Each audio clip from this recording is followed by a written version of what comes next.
As a responsible person with growing concerns for your privacy and personal liberty, you want to know where we're headed and what you can do about it.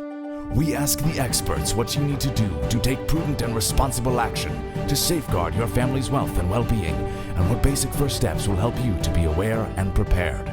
ReluctantPreppers.com. Welcome back, Reluctant Preppers. We have a first-time guest tonight from the Navy SEAL training facility, Sealed Mindset, headquartered in Minnesota.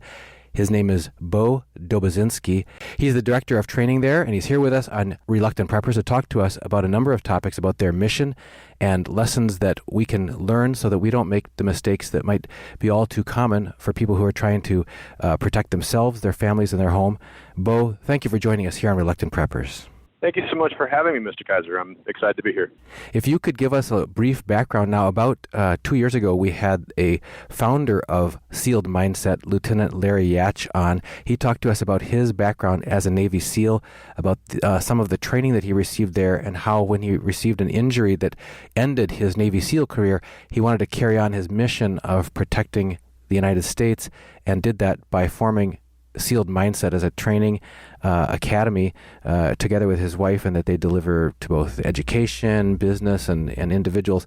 If you could give us a little background on yourself and how you got involved in this business, and then your personal mission and purpose for being there, as well as just recap what the updated mission and purpose is there at Sealed Mindset. Sure. So I've been working with Larry now for probably about 5 or 6 years. Before that, I was an infantry soldier in the United States Army. I was a sentinel and an assistant relief commander at the Tomb of the Unknown Soldier at Arlington Cemetery. I was also one of the first responders on scene for the 9/11 attack inside the Pentagon. I've been a lifelong martial artist.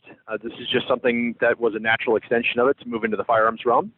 I happen to have the very good fortune to have a meeting with Larry and his wife, and we found the two of us worked very well together.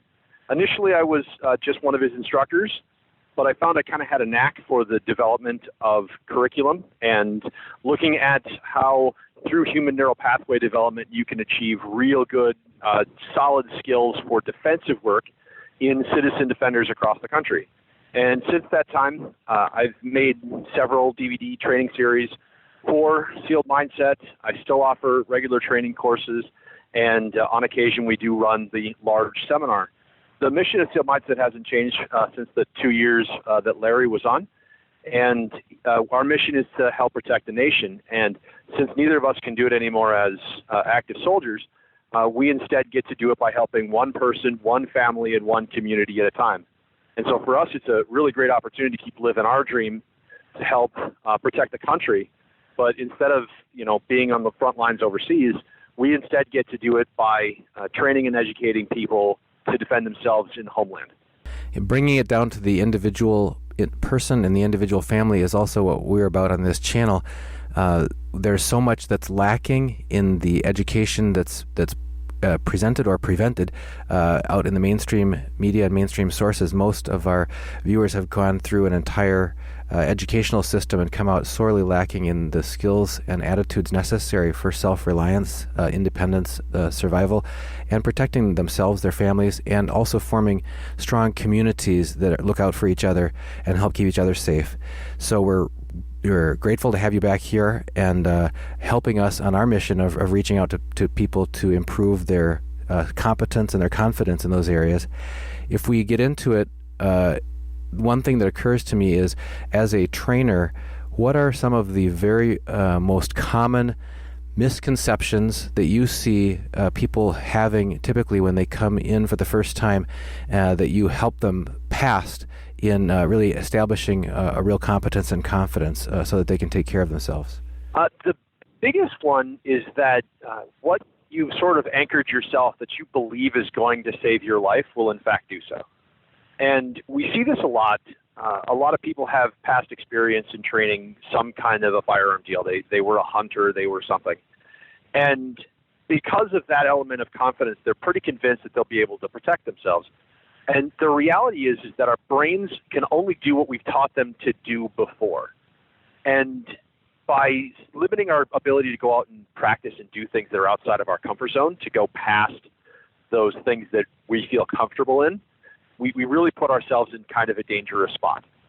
And so a lot of those misconceptions of people coming in, that everything that they've been indoctrinated with the media, with their past experiences that may not be actually very useful in their defense, it in essence sort of limits them out. A really common one is people come into a lot of training with firearms because of the way the industry, I think, is so set up this way, that if I do a 1-day, 2-day, 3-day, 5-day seminar, that somehow I'm going to be able to recall all of that information the moment that bad guy is attacking me or my family. And again, that's just not the way it is. You think about what we do in our regular lives. If you're an accountant, if you're a business person, if you're a nurse or a doctor, think about how many years of study it took you to be able to deal with a crisis situation in your own career. And now multiply that by the threat of your life in a lethal force encounter. And so we know intuitively that the 1-day, 2-day, 3-day, 5-day, these mass seminars just are not that highly effective. And yet we allow, for some reason, a lot of the firearms industry to do that to us. And so it's those kinds of misconceptions that, because I went through one experience, I'm ready to go for the rest of it. It just isn't real. And the consistent work, the consistent practice is the thing that's missing for a lot of people in the defense world. Just having the regular time, going about and doing the skills and laying down the neural pathways that you need, so that when you're faced with that lethal threat stimulus, what comes out is a positive defensive response for your safety.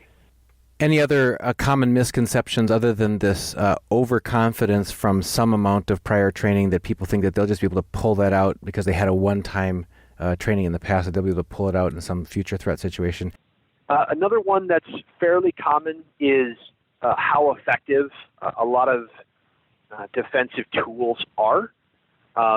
We get indoctrinated by the media quite a bit, right? So that if I get shot with one round, it either is instant death or it was just a flesh wound. And neither of those are real either. One of the things that we end up seeing with people coming in that have had a little bit of prior training, we put them through a scenario the first time. Typically what comes out is they'll manage to get the firearm out maybe. And if they do manage to get it out, they'll put one shot downrange and stand there and look at the role player in front of them as though they were suddenly supposed to blow up. And the guys that we got conditioned to do our scenarios, they don't fall over after one shot. They'll stand there and keep going. And to get people to break out of this idea that the firearm is some kind of a magical tool that's going to deal with the problem no matter what it is, just isn't correct. The other one is that defense is purely based on the idea of the application of force. And defense isn't simply an application of force. We have to consider the idea of identifying a lethal threat. If we can identify the threat, we can take steps to avoid it. By identifying it early, we have to take little steps. If we identify it late, we have to take really big steps. And then the last part of it is defense isn't simply about the application of tools. It's also what happens with your body. It's also the things that happen post-event. We still live in a society at this point, fortunately, of laws. And we have to be able to defend ourselves not only during that actual event, but also in the things that follow after it. And a lot of defense training and self-defense in martial arts schools and things like that leave that part of it out. That following this lethal force encounter, you're going to have to prove to either a prosecutor or a jury that you acted reasonably in the defense of your life or in the life of another one. And that's a serious challenge. And if you take the wrong steps, you could put yourself in a pretty precarious position. Whereas if you cross your T's and dot your I's and you've built in processes like identification of threat and avoidance of conflict, a proper deterrence procedure, proper 911 calls, all of these things can help to mitigate the potential risk that we take long-term in defense, that risk being to both our freedom and to our fortune.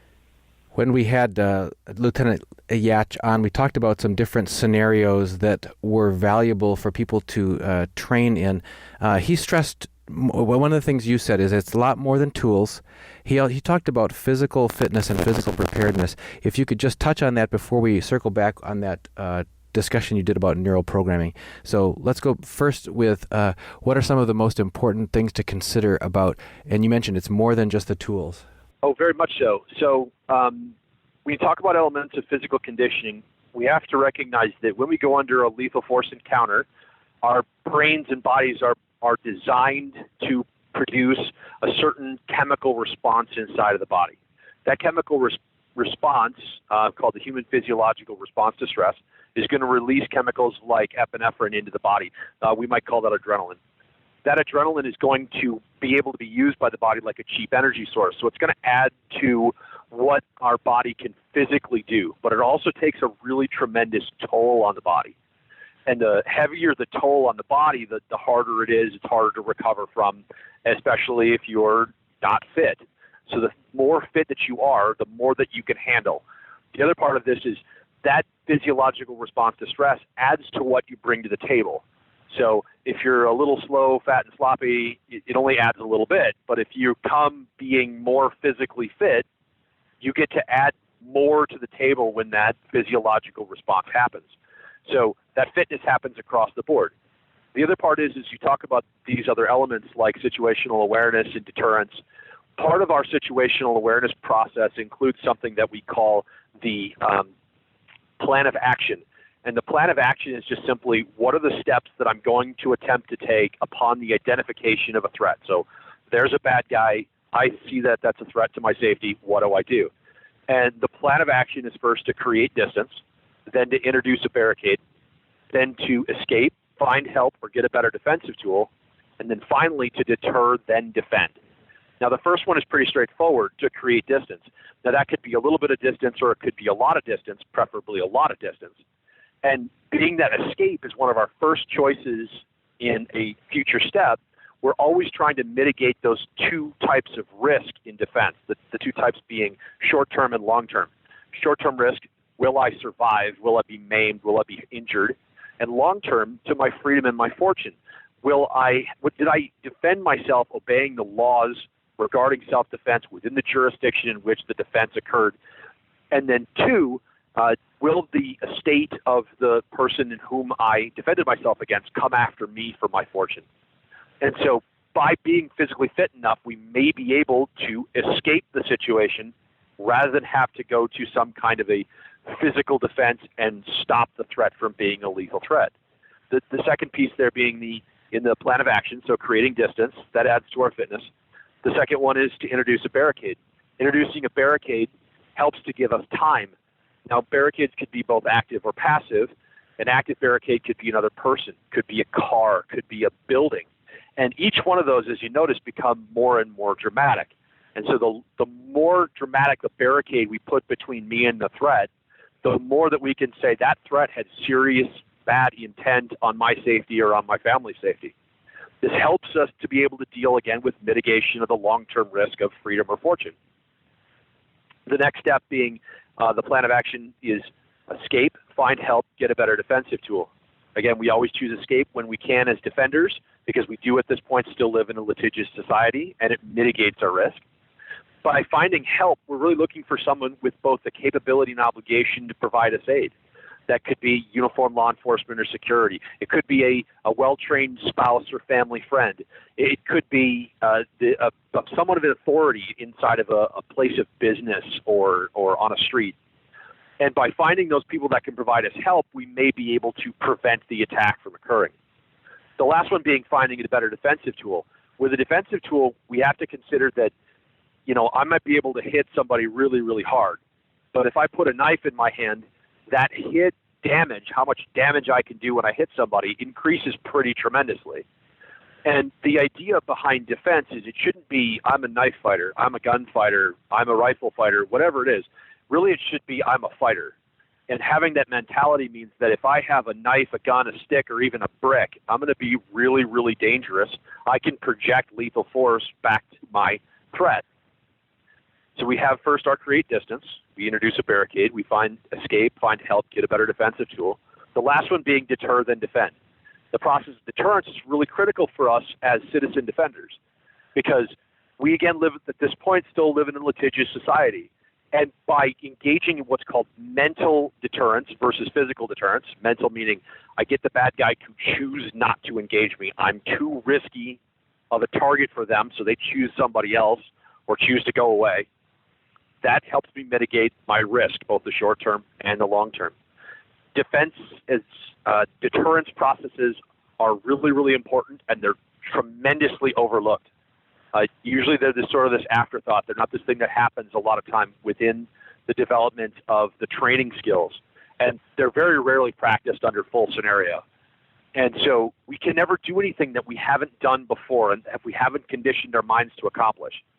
And so if we haven't built a set of both verbal and physical actions to communicate to the threat that we're not going to be your victim, that I could project lethal force damage to you, my threat or my attacker, it's not going to come out when we go under high levels of stress. The frontal cortex of the brain shut down. We don't have the ability to reason out new things to say. So we'll either repeat back what was said to us or say nothing at all. But if we program in a good deterrence process, now all of a sudden good and effective words and communication can come out. And that good effective communication could mentally deter the threat. It's also useful, if you will, for the people around us, the witnesses, that if I yell, "Get back or I'll kill you," it could be that the witness hears, "I'll kill you," instead of the other part that I said. And so just figuring out exactly what words you want to use in your deterrence phrase makes a really big difference. And then the last part is defend. We have to get a point in our brains and in our bodies where it's no longer about, I think I can do it. I might be able to do this. I hope I can do this. All of those limit who we are. We have to get to the point where we know to our absolute core of our being that if I'm under lethal threat, I will win, I will survive, I am never unarmed. And that to the very core of our being that we're going to live those out right up until the point that it turns out maybe we're wrong. But the more that we can condition our brain to believing right from the beginning that we're going to win, knowing that we're going to be victorious in this defense, the greater our chances of success in the actual defensive encounter.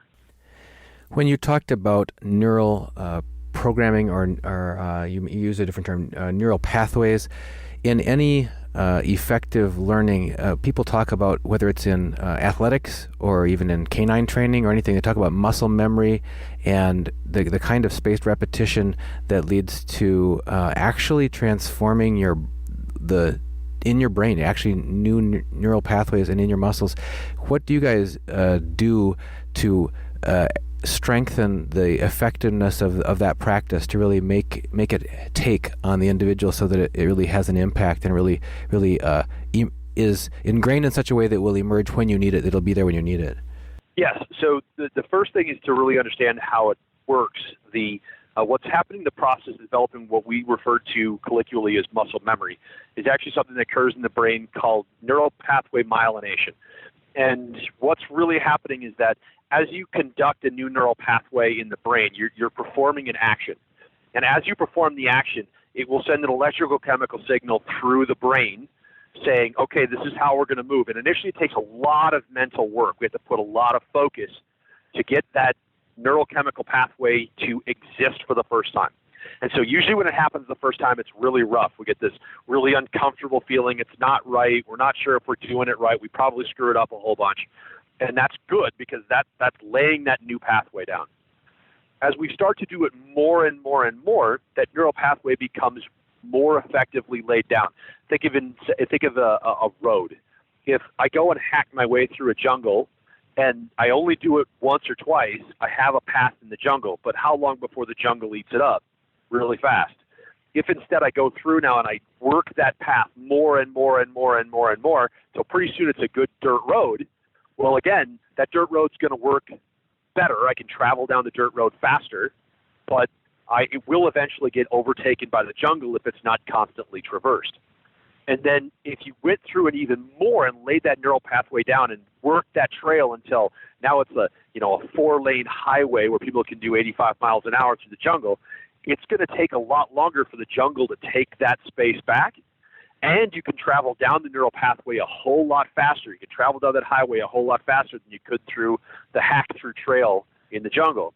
And this is the same thing that's happening inside the brain.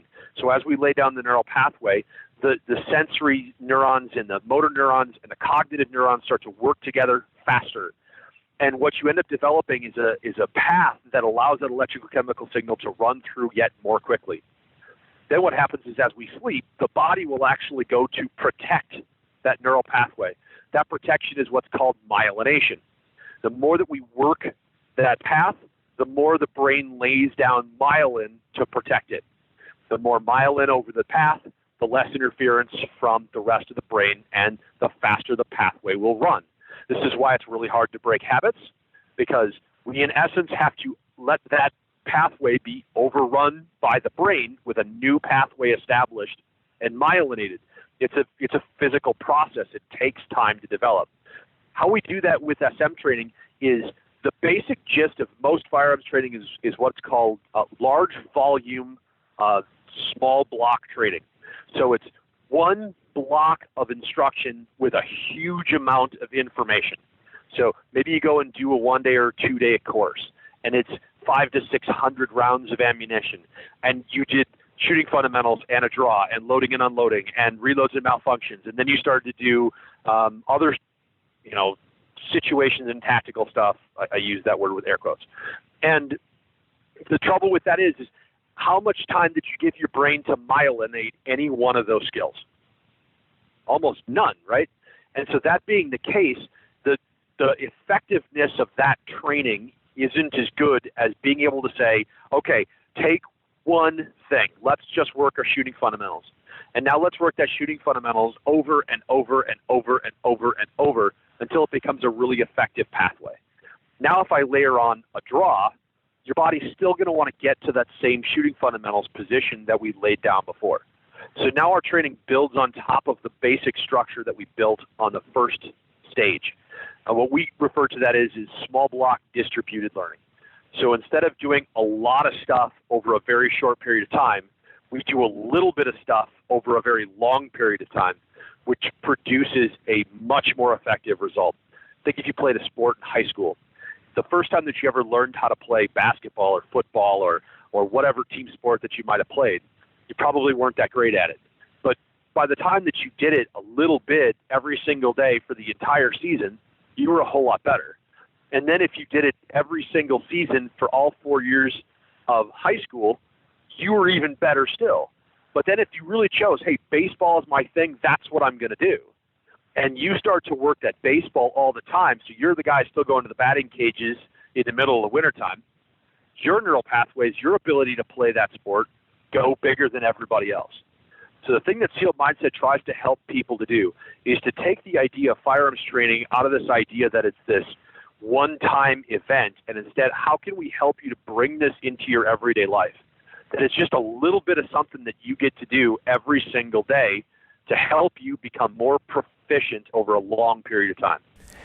I remember a quote from martial arts expert Bruce Lee, and I don't know if this is an actual quote or one that's attributed, but he said, "I do not fear the man that has practiced 10,000 kicks one time. I fear the man who has practiced one kick 10,000 times." 10,000 times, yes, absolutely. We have a joke that we use with our students at Sealed Mindset.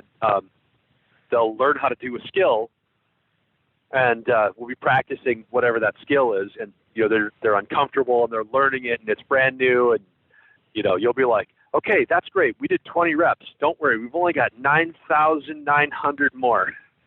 And it's just this running gag. It's exactly right. Malcolm Gladwell wrote a book called Outliers, and one of the parts of his book that was so fascinating was he talks about these people, and he said, what made the difference between somebody that can play the piano, somebody that could teach the piano, and a concert pianist? And the difference between the three was 10,000 hours. So the person that got to 2,000 or 3,000 hours, they ended up being, I can play the piano. The person that got to between 4,000 and 6,000 hours, well, they were the person now that could go teach people how to play the piano. And the person that got to the 10,000 hours, well, there's your concert pianist. And that's the same thing that we'd like to try to help engender with all of our students is, you're looking to get to that 10,000th hour. How do you get to the point by doing just a little bit every single day or a couple of times a week? Can you build this over time to get really amazing results? Our top-end students, guys that have been training with me for several years, they're just, it's amazing, right? So you have You have doctors and engineers and photographers, people that are just regular people. And I'd be willing to put them up against some of the best firearms manipulators in the country, and these guys could hang with them. And the only difference, between a citizen defender and a Navy SEAL is dedication and time. That's it. You have people that are willing to sacrifice their bodies and their minds to be able to go and do really dangerous missions. Not everybody is set up to be able to do that. That's okay. But as far as manipulating a firearm and being able to defend yourself at a very elite level, the only thing that separates the two is time. Speaking of what training you provide, that naturally leads into, for not everyone is located locally to you, but back when we were speaking with Lieutenant Larry Yatch 2 years ago, he mentioned that you were about to come out with a DVD set, and I haven't taken advantage of that yet, but I'd like to understand if you could help all of our viewers know how in the world how can they gain, no matter where they're located, the ability to take on some of this learning and learn it the right way? Because that's the other saying that we've heard is, practice doesn't make perfect, practice makes permanent. So you've got to have the perfect practice. You've got to be practicing the right thing. So if you could tell us about what resources you provide that can allow people, no matter where they are, to start developing their skills. I actually love the fact that you use that, perfect practice doesn't make perfect. It makes permanent. What we say at SM all the time is we say practice doesn't make perfect, it makes permanent. So what you're looking for is perfect practice to produce permanent perfection. And all that is, it takes time, right? So it's, how much can you dedicate to doing it right for a long period of time? And Larry Wright, at the time he was talking with you, I was in the development of the first of our DVD training series. At this point, we have 4 DVD series out. The first one that came out is called the Concealed Carry Master's Course. And the idea behind this one is it's the fundamental knowledge that citizen defenders need to be able to carry a firearm for their personal security.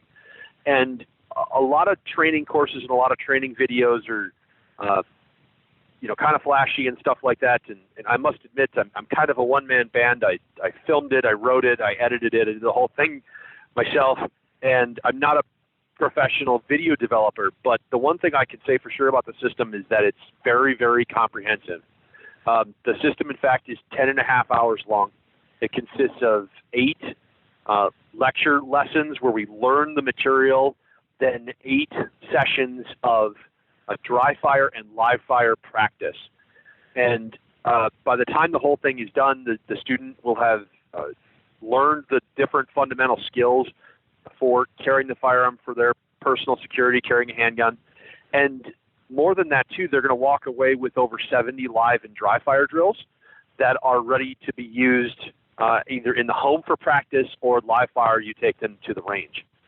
And so it's an extremely comprehensive system, all the way from a basic combative system to be able to immediately respond to an ambush, all the way up to more advanced skills like dynamic weapon positions, where you may be moving with the weapon out and exposed, and to do so with proper muzzle and trigger finger awareness so that you maintain proper safety, whether you're in the home, on the street, or at the range. The next video project that we developed was something that was brainchild of Larry and Ann's before they started the training facility. And they used to teach a situational awareness system based on material that special operations guys had learned going overseas. A lot of spec ops is a little different than we see in the media. Most of the time, it's really not flashy. Most of their work is actually done trying not to get into fights as much as they can. The reason being is, generally speaking, they're small units deep behind enemy lines with very little opportunity for resupply or assistance if they get into some kind of an open engagement. And so most of their work is learning how to identify threats at a distance and avoid conflict. And so when Larry was medically retired from the SEALs, one of the things that his wife had encouraged him to do was to take that ability that he learned, how to identify these threats at a distance and avoid conflict, and translate it from the military jargon into what a citizen or the child of somebody would need to be able to know to be able to identify threats early and try to get away. And so one of those products that we developed was avoid, deter, defend. And the idea behind avoid, deter, defend is we lay out for the audience the entire situational awareness system, from how to identify a threat to how do you categorize people, to be able to walk into any space, indoor or outdoor, and immediately conduct a scan for your security, how to engage in the plan of action, all these different things that are super critical that happen on what is called the pre-fight. If you will, any conflict has three engagements: the pre-fight, the fight, the post-fight.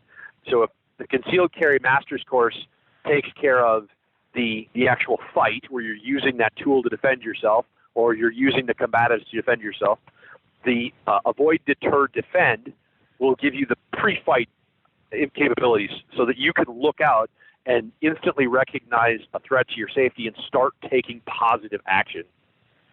We made a companion to that ADD as well, the avoid, deter, defend, called Real World Safety.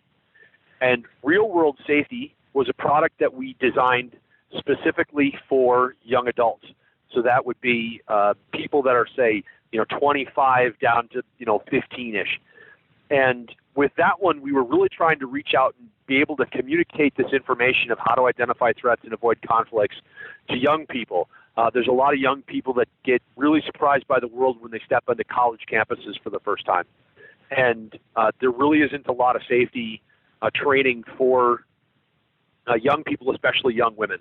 And so it was a really big deal for SEAL Mindset to be able to put this particular DVD together that would be able to watch with the family. So a lot of our clients would buy the Avoid, Deter, Defend, so they would be sort of the resident experts on the situational awareness system, and then they would watch the Real World Safety with their children, and that would be the system that they would watch to help the children learn how to do portions of the situational awareness system that were critical for young people. And then my most recent project, it's just been released, and it's back similar to the Concealed Carry Master's Course. It's called Home Defense Rifle, and that one again it's over 10 hours long. It contains over 60 live and dry fire drills, and the idea behind that is how to use an AR-style rifle to defend your home. And that one includes not only how to manipulate the rifle, how to pick the parts and pieces to establish what's a good rifle for your home, maintenance of that particular tool. It goes through all the fundamentals of utilizing that tool inside the house, including, fighting from barricades, using your ability to deter your threat, to having extra kit if you have extra kit that you want to be able to carry as you're defending the space. It also includes an entire session on how to develop the basic home plans that everyone should have. So your basic medical emergency plan, your basic fire plan, and your home defense plan. How do you defend your space utilizing your tool, whether it's a rifle, a handgun, and hold that space to be able to defend yourself and your family. And so that one is the most recent one that's come out. It's starting to do very well. The rifle is one of those tools that, whether you're a 100-pound person all the way up to a 250-pound lineman, it works for everybody, and it's a very, very effective tool to be able to use inside the house for defense. And so that's our sort of tool of choice. So with all these DVDs that we have available to us, there's one more, golly. The other one that's we did was something called After the Smoke Clears. And the idea behind this one was to go through the legalities and obligations of a firearms owner. And so that one includes legal cases and how those things turned out, and really why you want to do 911 calls in the way that we ask people to do them, and what happens when you have a law enforcement officer approach on scene after you've had to defend yourself. What's going to go down? How can you protect yourself during interrogations and things like that? Because you're going to be cuffed, you're going to be searched, you're going to be interrogated. It's just part of the system. And that one also includes material on actual scenarios that happened. And it gives people an opportunity to see, look, how have juries and prosecutors viewed defense versus how a lot of us, indoctrinated by the media, end up viewing defense. So that one's after the smoke clears. And with that whole suite of DVDs, we really have sort of covered the fundamental gamut of personal security, from identifying threats through situational awareness and avoiding conflict, to dealing with that threat, whether it's inside your home or out on the street, and then also in the post-conflict, that post-event situation where you have to understand your legal rights and obligations as a citizen following a defensive encounter. Beau, we are out of time for tonight, but if any of our viewers, and I imagine there will be many of them that are intrigued by this, they want to learn more, where can they find out more? The easiest is to go to the website. That's sealedmindsettraining.com, sealedmindsettraining.com, and there's all the information you'll need right there. Beau Doboszenski, Director of Training at Sealed Mindset Training, thank you so much for joining us here again on Reluctant Preppers. Thank you for having me.